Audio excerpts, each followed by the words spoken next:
letak atas majlis agama je lah. Kalau kita bayar dengan duit tu lah, maknanya semua di masa nak duduk di Suria pun semua bayar duit. Walaupun ulama-ulama Syafi'i pun dia bayar dengan duit. Tapi macam kerajaan kita macam dah di fatwa kan, tak perlulah kita bertaklid pula nak bayar ikut Hanafi kan. Tak kita dah ikut fatwa kerajaan umum. Membolehkan kita bayar guna duit. Jadi atas hukum tu lah kita pegang kan. Itu lebih kita yang tahu dengan yang tak tahu. Dia tak kira lah, dia kira umum. Tak apalah, kita tak ada niat taklid Hanafi ke apa. Dia nak amal yang tak sah. Sebab dia tengah Ustaz kata tak sah. Kita dengar, oh ya ke? Imam Syafi'i tak ada khilaf lah. Kalau mazhab kita Syafi'i tak ada khilaf yang kata dhaif sangat pun tak ada.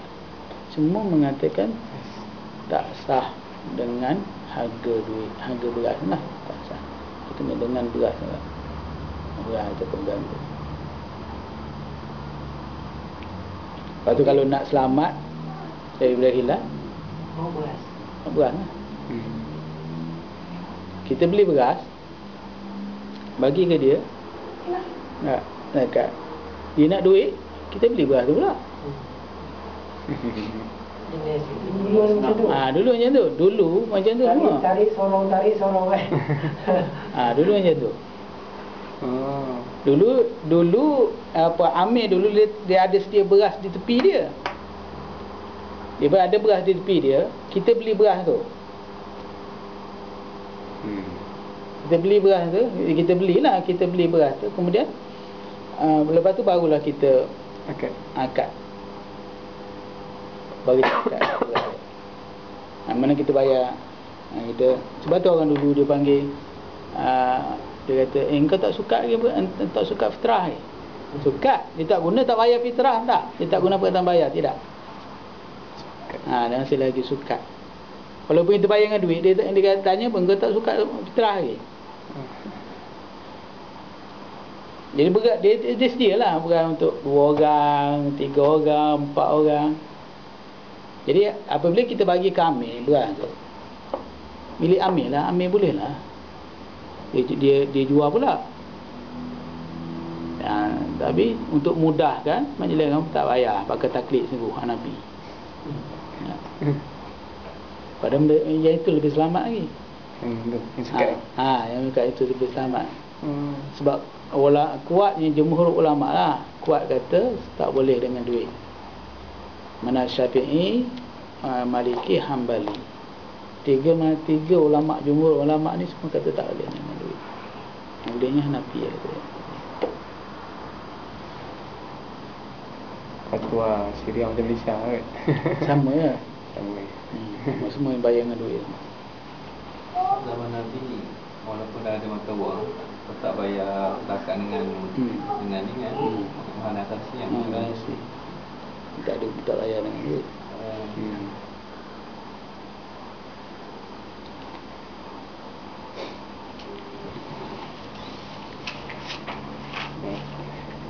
Wa fi riqabi, dan yang kelimanya iaitu hamba. Yang kelimanya hamba lah. Riqabnya hamba. Dia panggil hamba mukatab. Hamba abdi. Hamba mukatab.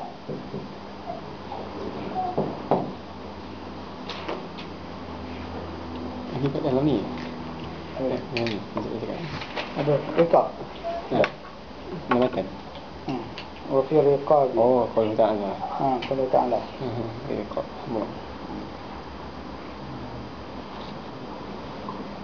hamba abdi lah.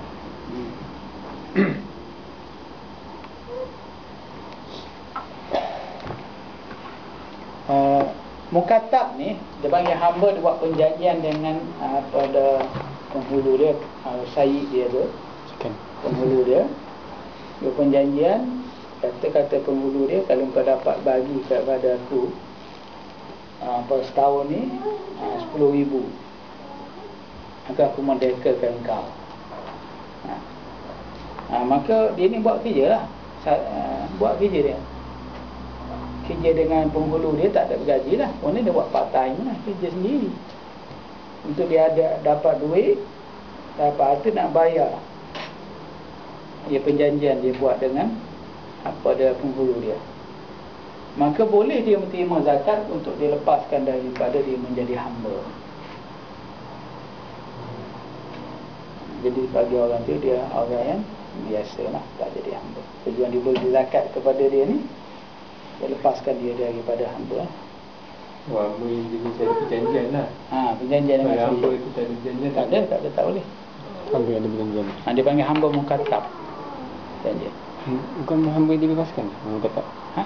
Kata kan. Maknanya hamba kan dia bebaskan, tak ada, tak panggil hamba. Maknanya zaman dulu seorang jadi hamba sebab dia berhutang. Tak. Bukan sebab berhutang. Orang dulu jadi hamba kerana peperangan. Ya, ada perjanjian. Bukan ditawan apa dah. Ditawan orang kafir apa. Orang kafir tawan orang Islam dia buat hamba. Pada orang Islam balasnya tawan orang kafir pun buat hamba. Jadi dia bayar kepada tuan dia lah ni. Berapa? Berjanji 10,000. Ada dia dapat 5,000 je. Minta dengan majlis agama 5,000 ni. Lepaskan dia daripada hamba ni. Jadi bagi kepada saya 10,000 je merdeka lah dia. Dia buat perjanjian tu je ni. Kenapa hamba tu tak lari je?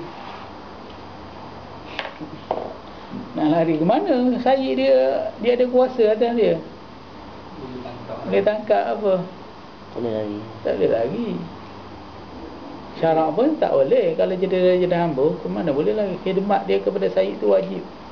Wajib dia khidmat. Kira Dosa lah. Dasar percaya lah. Dah saya percaya. Rasa kalau zaman sekarang ni kalau ada hamba pun hilang dah benda terbang semua. Sekarang Agak saya kira lah. Zaman sekarang boleh wujud hamba tak? Boleh. Ada tawanan boleh jadi hamba kan? Masih lagi boleh diwujudkan hamba. Jadi satu senjata.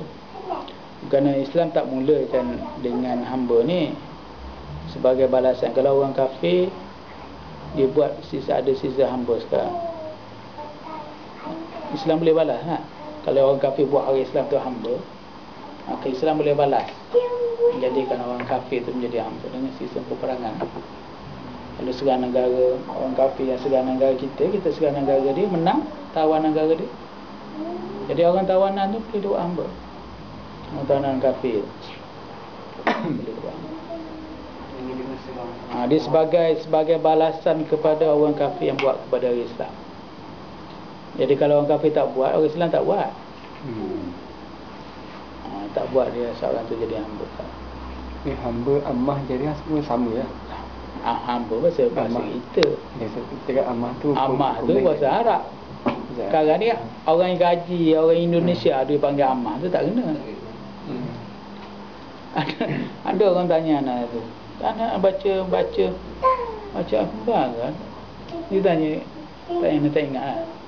Ada seorang ustazah dalam TV3, tak ingatlah kuliah ke apa tu. Dia tanya, anak dengar sendiri ke tak ada apa orang beritahu anak? Tak ingat. Dia kata orang gaji ni hukum sama seperti ammah. Aurat dia dengan apa dah tuan rumah tu boleh dibuka. Terkejut anak dah. Tak tahu lah. Ada TV sapu ni. Salah faham. Yelah, Semua orang nak ambil ammah. semua orang ambil gaji jadi ammah. Kalau ammah ni dia tak ada dah boleh apa dah jimat apa biasa. Tak perlu. Betul tak? Kahwinan. Kan kena ikat lagi. Yelah, ammah dia hukum dia halal bagi Syed dia. Menghulut Syed dia sajalah. Orang lain tak boleh, dalam tupan tak boleh. Penghulu dia boleh dia guna sebagai isteri dia. Macam mana, tapi dia tetap tester dia tu. Tak perlu akan nikah. Bad lah nak cari apa perempuan lah. Kalau botak isteri tu 4, boleh tambah lagi. Boleh tambah lah, hamba berapa pun tak apa. Nabi ada hamba tak? Nabi tak ada hamba lah. Ada Zaid Harisah. Zaid Harisah. Bukan Zaid Harisah. Anak angkat dia. Anak angkat dia, siapa dia? Tak ada. Satu Yang dia Khadijah tu lah. Khadijah tu, hamba Maisarah tu. Itu hamba kerja kan. Maisarah tu lelaki bukan perempuan. Maisarah tu lelaki, bukan yang perempuan. Kadang bukan. Kita orang Melayu tak Maisarah tu untuk perempuan. Dia sebut Talhah dan Hamzah lah. Lagi ni Talhah, dia cuma dengan ta juga. Rumah buta dia Talhah. Dia panggil nama tu muannas tapi untuk guna lelaki. Apa nak tanya? Boleh. Saya cuba juga nak ingat. Betul-betul lupa tadi. Betul-betul lupa. Tak boleh lupakan je. Atau tanya Ustaz kemudian. Ni datang tu. Balik buka kita sirah.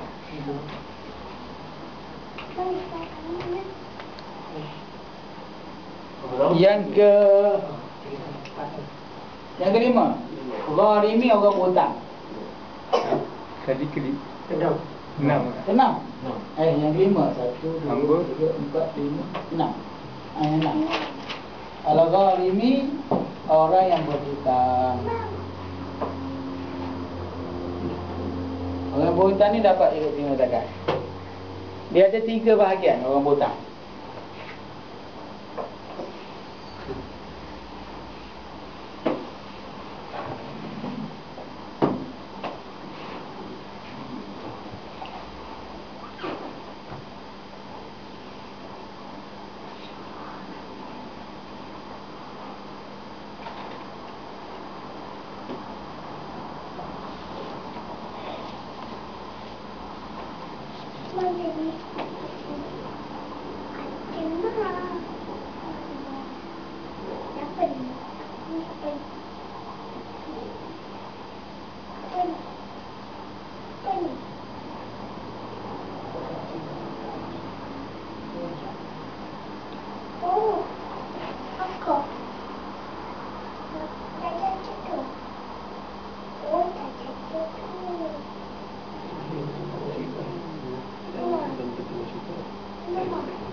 Panjang.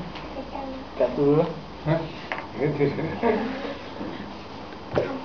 Banyak dia ada setengah kitab bilang 3 orang, ada setengah kitab bilang sampai 4 orang, 4 golongan. Satu golongan panjang.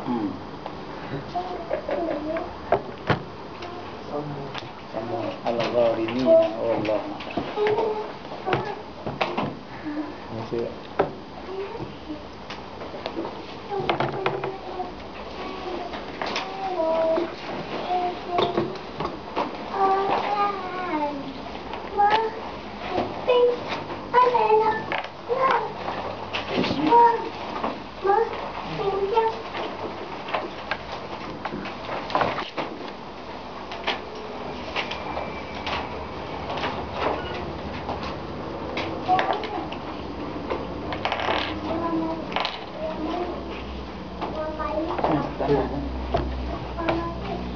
Ini kan nak tanda.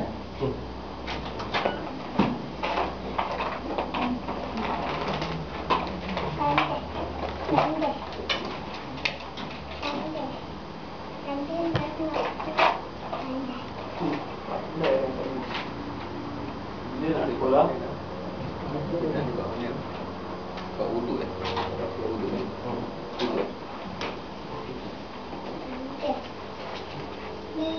Ustaz, saya nak tanya, kalau mengikut Islam, apa syarat-syarat kita nak ambil seorang hamba jadi hamba muda kita? Apa syarat dia? Apa syarat dia? Syaratnya berlaku perang dulu lah. Pergi Israel. Pergi Israel. Israel. Israel jadi hamba. Maknanya kalau kita menyerang Singapura, kita boleh buat Singapura jadi hamba kita lah. Tapi dengan syaratnya dia serang kita juga. Kita nak serang main-main macam tak boleh. Maknanya orang Islam tak boleh buatkan orang Islam lain jadi hamba dia, tak boleh. Tak boleh. Haram hukum dia. Untuk orang kafir. Mana kalau kita kata Singapura serang kita, itu wajiblah kita berjihad ni, wajiblah kita berperang tu. Tak boleh serah pada askar saja, tak boleh. Kita yang orang tak askar ni pun kena lawan. Kalau lepas tu kita dapat tawan ke Singapura, maka jadi milik kita lah Singapura tu. Orang kafir dalam tu ke apa, orang Islam tak boleh lah nama hamba tu. Orang kafir tu boleh dia buat hamba. Baru ni ada keluar arahan daripada KSU, Kementerian Dalam Negeri, semua anggota kaki tangan jabatan kerajaan bawah Kementerian Dalam Negeri wajib masuk rela. Tujuannya? Yelah, rela ni kan boleh pegang senjata, maknanya rela ni adalah macam orang cakap boleh apa, benteng tahanan ketiga negara selepas askar dengan polis. Ada juga latihan. Satu lagi Ustaz, maknanya kalau apa, seorang tuan dia bersubur dengan hamba dia, anak tu kira anak macam mana tu? Anak tu anak penghulu dia kan. Dia panggil perempuan tu, dia panggil umur walad. Perempuan tu dia panggil umur walad. Dia ada bab mustauladah. Walaupun perempuan tu sebelum dia jadi hamba dia pernah berkahwin, dah ada suami, masih belum jatuh talak lagi, maknanya halal bagi tuan dia bersubur dengan itu. Nak kena lanjut, kena belajar bab hamba. Hamba perempuan tu macam-macam dia banyak.